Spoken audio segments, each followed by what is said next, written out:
variabel kontrol ukuran larutan sebanyak 10 tetes, dan variabel terikat perubahan warna asam dan basa. Ini kita identifikasi larutan basa dan asam.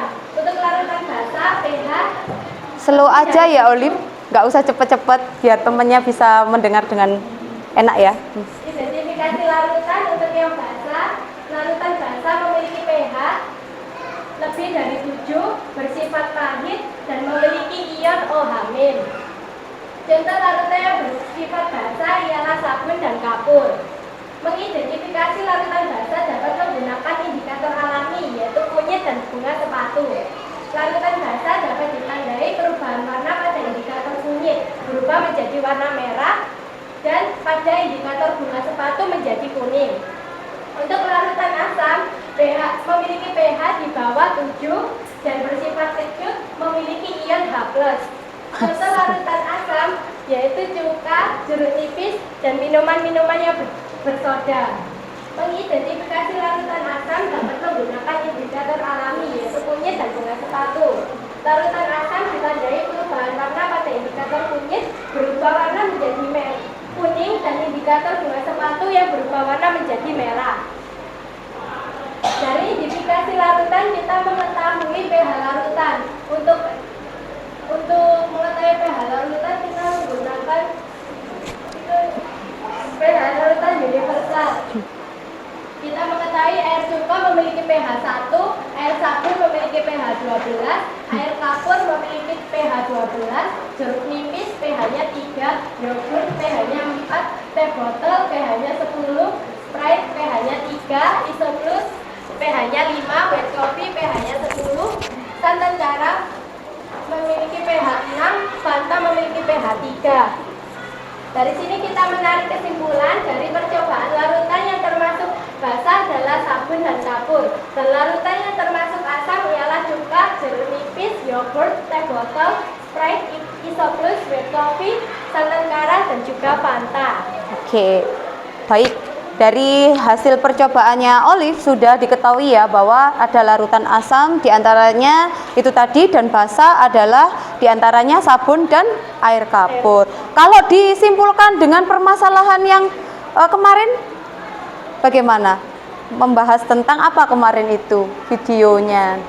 Tentang asam lambung naik. Berarti bagaimana menarik kesimpulannya yang dihubungkan dengan permasalahan kemarin? Risiko asam lambung dapat naik dikarenakan kebanyakan minum yang bersifat asam. Gitu ya. Jadi intinya adalah untuk memicu naiknya asam lambung adalah bisa mengkonsumsi minuman yang bersifat asam. Begitu ya.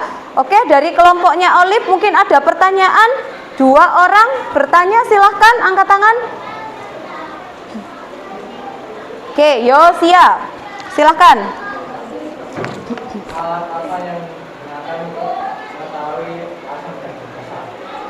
Alat apa yang digunakan untuk mengetahui asam basa? Silahkan dijawab. Alat yang digunakan untuk mengetahui suatu larutan bersifat asam dan basa ialah pH meter.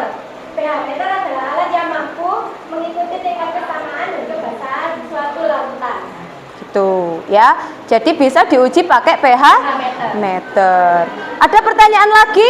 1 orang lagi untuk menanggapi presentasi dari kelompoknya Olive. Oke, Jevin, silahkan Jevin. Apakah minum kopi dapat menyebabkan asam lambung? Meminum kopi dalam keadaan perut kosong dapat meningkatkan kadar asam di dalam perut dan naik ke kerongkongan serta merasakan sensasi panas terbakar di dada karena asam lambung naik. Hal ini yang menyebabkan penderita asam lambung tidak diperbolehkan meminum kopi. Jadi kopi itu tidak merubah pH asam lambung tapi dapat memicu naiknya asam lambung. Gitu. Makanya kalau kita minum kopi gitu, kalau kita lagi perut kosong, kita bisa merasakan sensasi yang panas pada perut kita. Begitu ya. Dari kelompoknya Olive saya mengucapkan terima kasih. Beri aplaus ya anak-anak ya. Oke, silakan duduk ke tempatnya. Bisa mengucapkan salam. Assalamualaikum warahmatullahi wabarakatuh. Waalaikumsalam warahmatullahi wabarakatuh.